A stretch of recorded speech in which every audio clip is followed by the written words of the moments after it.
Hello, ladies and gentlemen, and this is Ever, and you are watching my channel at SC2Ever on YouTube. This is the first, the one, the only, very first ET1 tournament. I've collected some of the most fantastic, micro-intensive, macro transformers of the Zerg, Terran, Protoss army. And we are watching such a game right now. Now you will notice that this guy is named Todd, and he is the Red Zerg, and this gentleman here is Clefairy. You actually might know Clefairy if you've been, checking out some different casts from some different people. He is actually, he's actually been around since the beta. And I actually had the pleasure of playing this gentleman, I'm sorry, not playing this gentleman, but seeing this gentleman play, and a few other casts, actually, by some other casters. He is a Master League player. He is playing Todd, who I cannot... Yes, Todd is also a Master League player. So we're watching two Master League guys go at it right now. I threw this tournament sometime last week, and I just went around and collected a bunch of these guys, asked, hey, do you guys look very Gosu, you guys want to qualify?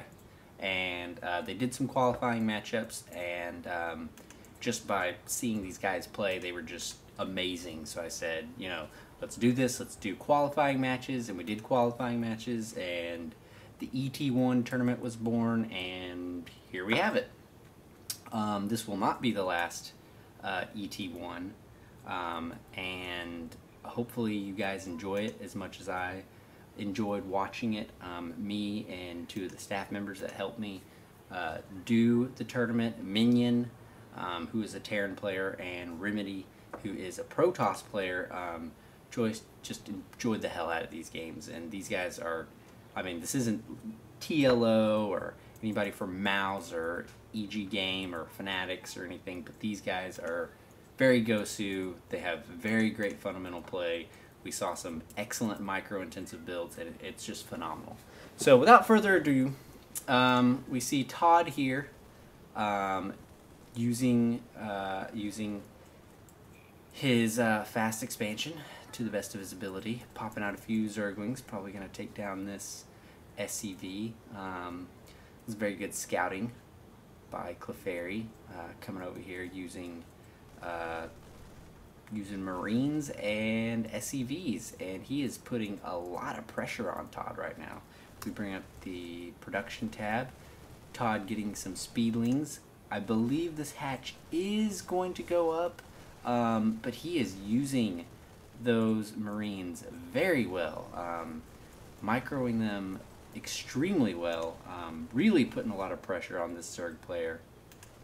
He's popping out more Zerglings, but Todd is doing an excellent job of almost making sure. Yeah, actually Todd has to cancel the hatch, so that is so big right now, and that's got to affect Todd's state of mind and what his plan was. And now Clefairy knows that he has stunted the Zerg player, so Todd is going to be able to macro up very safely right now.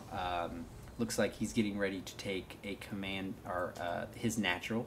Todd going to try to poke in just to see a very large, scary Marine-based army right now. So Todd going to go ahead and try to retake his natural, but I think Clefairy was able to do what he wanted to do just then, really denying that extra scouting, or that extra expansion, and also scouting.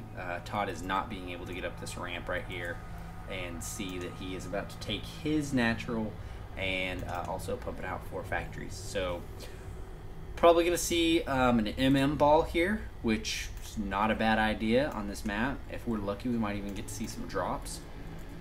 Todd taking his hatch, and also a third hatch inside his first base, probably to get out some additional units, which he's got 10, about to have 16 Zerglings on the field, and up against Clefairy's 23 SCVs and 16 Marines. I like this right here.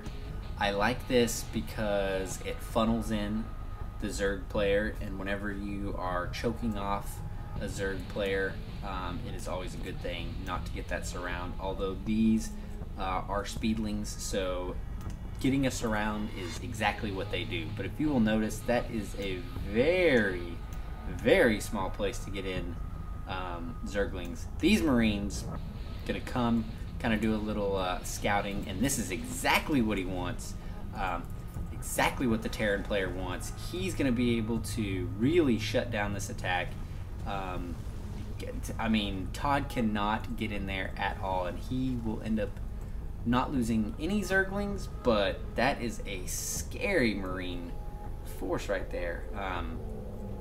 Todd just gonna go back, try to macro up, maybe try to get an infester to deal, a fester or two, to deal with this very scary Marine force right now.